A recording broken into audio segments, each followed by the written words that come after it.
आज हम बात करेंगे बायो मैग्निफिकेशन पर। बायो मैग्निफिकेशन एक ऐसा वर्ड होता है जैसे कि जब भी हम किसी भी चीज़ को बाहर निकाल देते हैं तो ब्रह्मांड में बाकी सब चीज़ों के लिए इसका जो कॉन्सेंट्रेशन है वो बढ़ जाता है। जैसे कि बायो मैग्निफिकेशन दो चीज़ों से मिलकर बना हुआ है, बायो एंड मैग्निफिकेशन। यानी कि बायो मैग्निफिकेशन का अर्थ होता है जैव आवर्धन। बायो मैग्निफिकेशन जो होता है इसको हम बायो एम्प्लीफिकेशन के नाम से भी जानते हैं। बायोलॉजिकल मैग्निफिकेशन जो होता है किसी भी सब्सटेंस की कॉन्सेंट्रेशन में उस इन्वायरमेंट में वृद्धि को ही हम बायोलॉजिकल या बायो मैग्निफिकेशन कहते हैं। जैसे कि देखते हैं पेस्टिसाइड या कीटनाशी डीडीटी का जो है कॉन्सेंट्रेशन पाया जाता है फूड चेन में, उसी प्रकार से किसी भी सब्सटेंस का जो है कॉन्सेंट्रेशन पाया जाना या उसकी बढ़ोतरी हो जाना, ये कहलाता है बायो मैग्निफिकेशन। बायो मैग्निफिकेशन सर्वाधिक रूप से फूड चेन के हायर जो होते हैं, हायर ट्रॉफिक लेवल्स में सर्वाधिक रूप से पाए जाते हैं। ये जो होते हैं एक्सपोज होते हैं जो पानी के अपक्षय के बजाय भोजन के कंजम्पशन पर डिपेंड करते हैं। उसके मतलब भोजन के जो कंजम्पशन करते हैं, यानी कि भोजन को खाने के पश्चात ही ये ज़्यादा मात्रा में एक्सपोज होते हैं। एंड इसमें ये बायो मैग्निफिकेशन जो होता है वो बायो एक्यूमुलेशन का एक स्पेसिफिक केस होता है और यह जो है बायो कॉन्सेंट्रेशन से बहुत अलग होता है। मरकरी के न्यूनतम मरकरी पॉइजनिंग के कारण से मेनी माता डिसीज या इसी को कहा जाता है न्यूरोलॉजिकल सिंड्रोम के लक्षण देखे जाते हैं।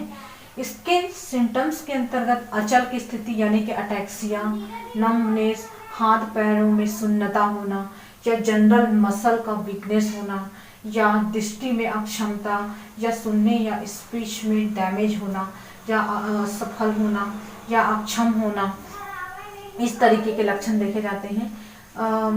अत्यधिक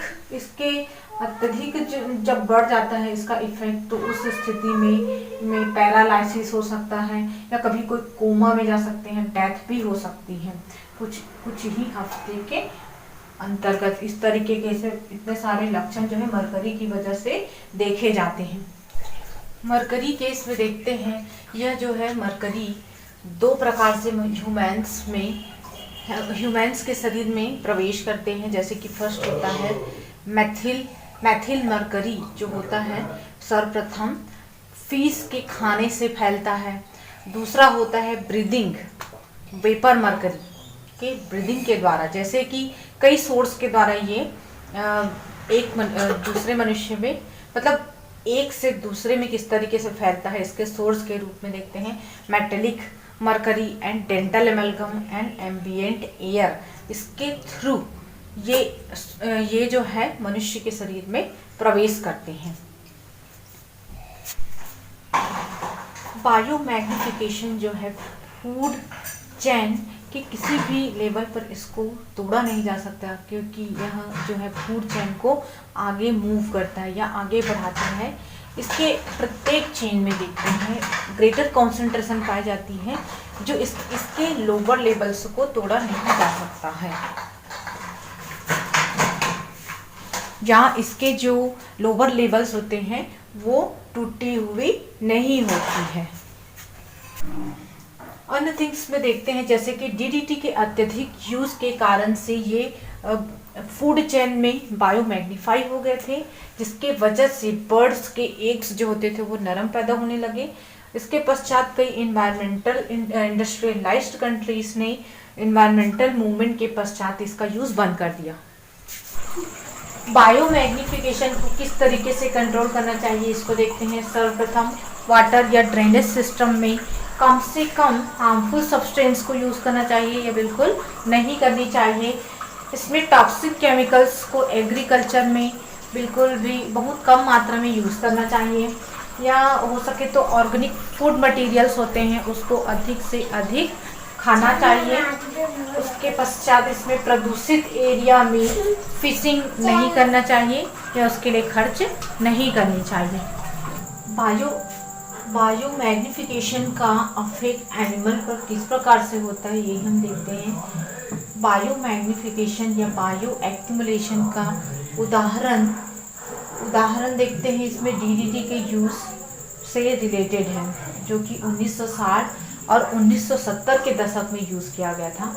डीडीटी जो इसका full name diphenyl trichloro ethane होता है।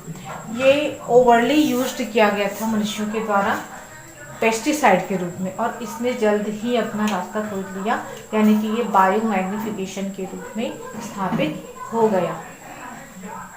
बायो मैग्नीफाइज या टॉक्सिन्स में देखते हैं, जो ऐसे केमिकल्स सब्सटेंस होते हैं जो बायो मैग्नीफाई होते हैं, उसमें डीडीटी एंड मरकरी ऐसे केमिकल्स सब्सटेंस होते हैं या टॉक्सिक, ये केवल टॉक्सिक एलिमेंट्स नहीं होते हैं बल्कि बायो मैग्नीफाइज होते हैं।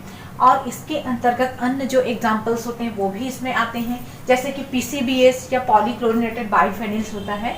ये एक इंसुलेटर के रूप में यूज होता है एंड प्लास्टिसाइजर होता है, और मतलब अग्निरोधी के रूप में भी इसका यूज किया जाता है। और ये जो है बायो मैग्नीफाइज होते हैं एंड प्रजनन में भी यूज होते हैं, एंड ये एक्वेटिक सिस्टम में विस्तृत रूप से फैले हुए होते हैं। और इसी प्रकार से साइनाइड भी जो होते हैं वो सोने की परत में एंड फिशिंग यानी कि मछली पकड़ने में भी ये यूज होते हैं। ये एक प्रकार से डेंजरस टॉक्सिन्स होते हैं एंड ये जो है कोरल रीफ्स पर इफेक्ट शो करते हैं। सेलेनियम रेगिस्तान की मिट्टी की खेती से केंद्रित है।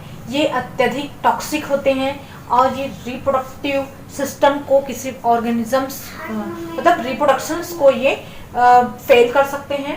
हैवी मेटल्स जैसे कि mercury, copper, nickel, zinc and lead nervous system को अफेक्ट करते हैं एंड ये रिप्रोडक्शंस को भी प्रभावित करते हैं। इसमें बहुत सारे जो बायो मैग्निफिकेशन में के अंतर्गत आने वाले सब्सटेंस होते हैं, उसका एग्जांपल्स में देखते हैं। फर्स्ट होता है वाटर, फाइटोप्लैंक्टन एंड जूप्लैंक्टन, उसके बाद छोटे जो फिशेस होते हैं एंड लार्ज फिशेस, उसके बाद एक टॉप प्रेडेटर्स आते हैं। बायोलॉजिकल मैग्निफिकेशन का किस प्रकार से विभिन्न एनिमल्स पर इफेक्ट्स होता है वो हम देखते हैं, जैसे कि लेड का कॉन्सेंट्रेशन प्लांट पर 10% तक, सकिंग इंसेक्ट पर 15% तक, च्यूइंग एनिमल्स इंसेक्ट होते हैं उस पर 18% तक, और प्रेडेटरी इंसेक्ट पर 30% से अधिक लेड का इफेक्ट होता है। इस प्रकार से बायो मैग्निफिकेशन का ग्राफ हम देख सकते हैं।